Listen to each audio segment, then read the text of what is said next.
পুতুলের আজকে 3 মাসের ফটোশুট হবে। কি মজা! পুতুলের আজকে 3 মাসের ফটোশুট হবে, তো সেটার জন্য আজকে আমরা রেডি হব। নভেম্বর মাসে পুতুলের 3 মাসের ফটোশ্যুটটা হয়েছিল, আর সেদিন কিন্তু আমরাও ওর সাথে ছবি তুলেছিলাম। তো ফাইনালি আমি এখানে রেডি, আমার মেকআপ ডান।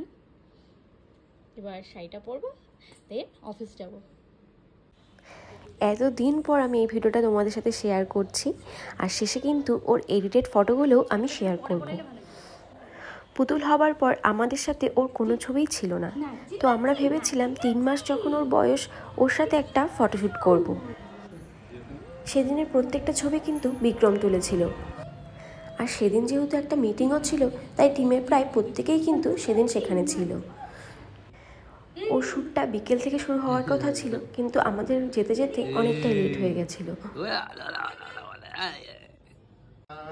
পুতুলের কিন্তু ঘুমও পেয়ে গেছিল। এই যে ইয়েলো কালারের স্কার্টটা দেখতে পাচ্ছ, এটা কিন্তু ওর শ্যুটের জন্যই আমরা নিয়েছিলাম, কিন্তু এটার সাথে কোনো রকম টপ দেয়নি। শুধু স্কার্টে ভালো যদি নাও লাগে, সেই কারণে আমি বাড়ির ফ্লাওয়ার ভাস থেকে 2টো সানফ্লাওয়ার নিয়ে চলে গেছিলাম, আর সেটাতেই ওর স্কার্টের উপরে টপের মতন একটা কিছু করে দিয়েছিলাম। যদিও এই ফুলগুলো অনেকটাই বড় ছিল, খুব একটা ভালো লাগছিল না, কিন্তু আমাদের হাতে যেহেতু আর কিছুই ছিল না, তাই এইটা দিয়েই ওর শ্যুটটা করেছিলাম। এই প্লাস্টিকের সানফ্লাওয়ারগুলো একটু বড় হওয়ার দরুন পুতুলের কিন্তু অসুবিধাও হচ্ছিল, আর যেহেতু ওর ঘুমও পেয়ে গেছিলো, ও প্রচণ্ড রকম কান্নাকাটি শুরু করে দিয়েছিল। আমরা সবাই মিলে চেষ্টা করছিলাম যাতে ও জেগে থাকে। এই স্কার্টটা দিয়ে ওর শ্যুটটা যদি আমরা 2 মাস বয়সে করতাম, তাহলে ওর জন্য পারফেক্ট হতো।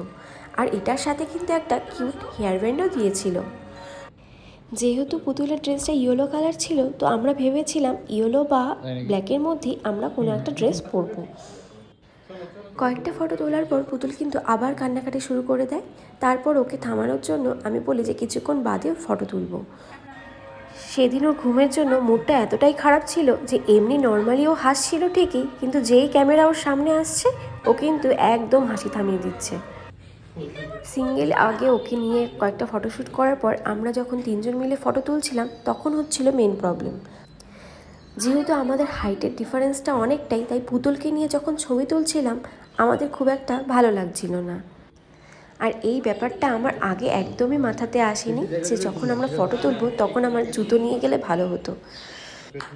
অগত্যা কোনো উপায় না পেয়ে আমি যতটা পেরেছি উঁচু হওয়ার চেষ্টা করেছি, আর ও একটু নিচু হয়েছে। আর তখনও কিন্তু পুতুলকে সবাই জাগিয়ে রাখার জন্য কন্টিনিউয়াসলি চেষ্টা করে যাচ্ছে।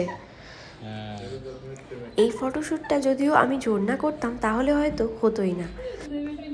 এখন মনে হয় ভাগ্যের জোর জবরদস্তি করে সেদিন ফটোগুলো তুলেছিলাম, তা নয়তো আর এই ফটোগুলো হতোই না।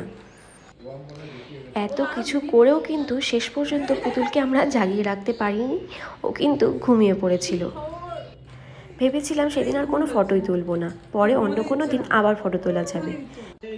কিন্তু তারপরে ভেবেছিলাম সবাই এত কষ্ট করে সেই দিনটা ম্যানেজ করেছি, পরে যদি আর না তোলা হয়। তারপর আর কি, ও যখন ঘুমিয়ে পড়েছিল, ঘুমের মধ্যেই ওর সাথে কয়েকটা ছবি তুলেছিলাম। বাড়ির বড়রা অনেকেই আছে যারা বলে যে ঘুমের মধ্যে ছবি তুলতে নেই, কিন্তু নিউবর্নের ছবিগুলো ঘুমের মধ্যেই তোলা হয়। আমরাও কিন্তু পুতুলের নিউবর্ন ছবিগুলো ঘুমের মধ্যেই তুলেছিলাম, আর সেদিনও ওর 3 মাসের ফটোশ্যুট ঘুমের মধ্যেই হয়েছিল। সবাই ওকে আবার জাগানোর চেষ্টা করছিল, তো আমি বলছিলাম আর ডিস্টার্ব করিস না, ও ঘুমোক, এর মধ্যেই কয়েকটা ছবি তুলে দে। এইভাবে কয়েকটা ছবি তোলার পর ও কিন্তু কিছুক্ষণের মধ্যে আবার উঠে পড়ে। তারপর ওর সিঙ্গেল ফটোশ্যুটগুলো নেওয়া হয়েছিল। ভিডিও শেষে তোমাদের সাথে সেদিনের কিছু ফটো শেয়ার করছি, তোমরা কিন্তু দেখে জানিও কেমন লাগছে আমাদেরকে। এই ছিল আজকের ভিডিও। কেমন লাগলো ভিডিওটা তোমরা কিন্তু আমাকে অবশ্যই জানিও। দেখা হবে নেক্সট কোনো ভিডিওতে। Till then, tata.